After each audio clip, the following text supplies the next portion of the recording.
Los Angeles Chargers held their first practice of training camp on Thursday, and what I personally was looking for was the battle at corner, the sort of rotation of the defensive line, who's playing linebacker next to Daiyan Henley, and then I was looking, of course, at like Tuli Tuipulotu and Quentin Johnson, especially now that Mike Williams retired abruptly. Those guys are going to have to be able to step up. Even Trey Harris, the rookie, who just got his bag, of course, 3 hours literally after the news for Mike Williams. Of course, they had to speed that process up. There was a lot of them. Another one as well would be Mekhi Becton's impact on the offensive line. Wasn't thrilled when I saw the same offensive line as last season, besides, of course, Becton, which means, of course, putting Zion at left guard. And then at center, Bradley Bozeman. There still is talks about moving them. But, like, if you move a center to left guard and a left guard to center, especially a left guard who hasn't played center, the game is very fast at the center position. That's what Justin Herbert said that first day of practice. How much of an impact is that really going to make? Mekhi Becton has a lot of pressure on him to be able to transform the interior of the offensive line. So that's exactly what the storylines were. But let's dive into what actually happened. And we're going to start off, of course, with the receiver position because the X now takes a hit depth-wise without Mike Williams. It was going to be him and Trey Harris there, but now with Williams being out of the picture, they're going to be relying strictly on Harris to be the starting X, which I think is fine. He's very much up to the pace of the game. Normally, you don't say that about rookies, but if anybody can do it, it is Trey Harris. On Thursday, Quentin Johnston and Jalen Reagor filled the outside receiver spots with the first-team offense, with Ladd McConkey playing in the slot. Jalen Reagor could provide some competition at X, but he does lack the desired size for the position, and Johnson has not proven to have the skill set to play the X. He's got the size, but he's not consistent or strong enough off the line of scrimmage, and he struggles in 50-50 ball situations. Down in the red zone, that's when he's going to be at his best, which is going to be a lot of fun. But prior to that as well, you really have to understand that the only legit X on this team is Harris, and he is a rookie as well. And Reagor did have a nice catch on the first day of practice. It was a 50-yard touchdown beating cornerback Cam Hart down the left sideline. Reagor tracked the ball over his shoulder and hauled in the Herbert bomb with outstretched arms. He got both feet down and snuck into the end zone inside the pylon. In terms of fifth-round pick Keandre Lambert-Smith, he can play on the outside, and he had a touchdown reception from Herbert in red zone 7-on-7 drills Thursday, finding a soft spot down the seam.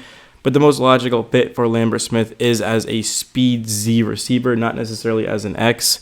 So that's going to be the thing for the Chargers. At least this news happened at the beginning of training camp. It wasn't like an Andrew Luck type of situation where it was 2 weeks before the season. So the Chargers have all summer, essentially, the next 2 months, or not quite 2 months, but the next month and a half to be able to figure out who exactly fits in where at the receiver position. And in terms of the defense, the thing about the defense wasn't about how it's going to perform. We all know it's going to be amazing. It's just where do guys play. We knew that Khalil Mack and Tuli Tuipulotu would be at edge. In terms of the interior of the defensive line, Deshaun Hand and Tear Tart.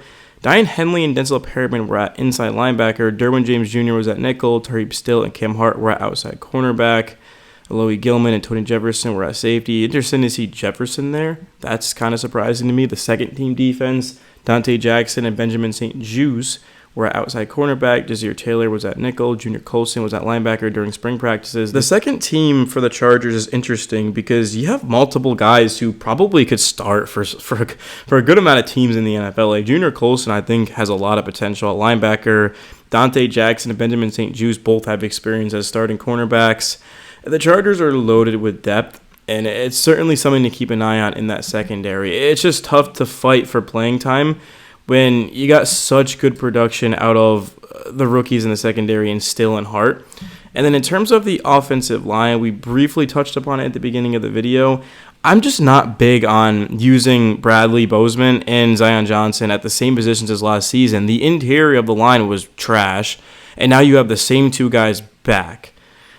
Minus, of course, like Trey Pipkins was playing there, and now you got Mekhi Becton, who's a big-time upgrade. But you look at the second unit of the offensive line, and you've got Andre James in there. Why not give him a chance, to be honest, to play the center position? And then like Jamari Sawyer and it's nothing really crazy. I mean, second string for a reason. But I just don't feel great about the center and the left guard position. Hopefully I'm wrong here. I mean, Zion still has potential, and you can't really fault the Chargers for not automatically starting off training camp with Zion at the center because he hasn't played there in college, especially at the NFL. So maybe this is just like a developmental thing. And then Najee Harris did report for camp late Wednesday, and he was in meetings Thursday, but he did have an eye injury July 4th, and a firework accident, was placed on the non-football injury list on Thursday, of course. And then I'm looking as well at Rashawn Slater. He reported for camp Wednesday. While he remains in contract extension negotiations with the Chargers, he practiced fully on Thursday. He's got a commitment to our team, and we all appreciate that, Herbert said. It's good to see him there. A lot of players, especially of his caliber, probably would just sit out of training camp until they get extended, but the fact he's there, and also in OTAs he was there as well. So he's being a really good teammate. This is one of the better left tackles in all of football. So the Chargers are going to need him out there protecting Herbert's blind side. But this is just the first video of training camp. I'm not going to get into the rest. We still have Friday, Saturday. We still have the rest of the entire weekend to be able to cover. And then Monday, because I'm recording this 3 p.m. on Monday. So I'm excited to see what the Chargers are about to get into. But I think overall, for a first day, it was definitely a massive success. I mean, it's day one, guys. The Chargers are still going to have to figure out who fits where. It's jobs on the line. They're starting positions that are sought after. And like the secondary, the receiver position, the offensive line, the defensive line.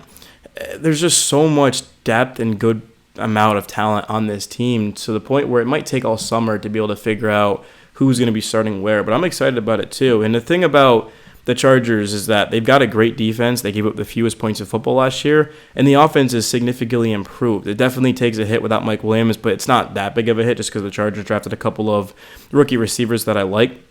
And Quentin Johnson now has more of an opportunity to sort of step up and to be that go-to guy on the outside of Matt McConkey, who's going to work on the slot. I guess I'll end the video on this, and it's talking about Justin Herbert. I feel like he hasn't had much of a fair chance in his career so far to be able to compete, to be able to win. But that's all changed this offseason. This is year 2 of Jim Harbaugh. The defense is very good. You go and you get Amari Hampton and Najee Harris. Of course, you draft Keandre Lambert-Smith. You draft my guy Trey Harris. And then also you go and you get Tyler Conklin. You draft Oronde Gadsden. The offensive line gets much, much better with Mekhi Becton at the right guard position. It's time to go for Herbert.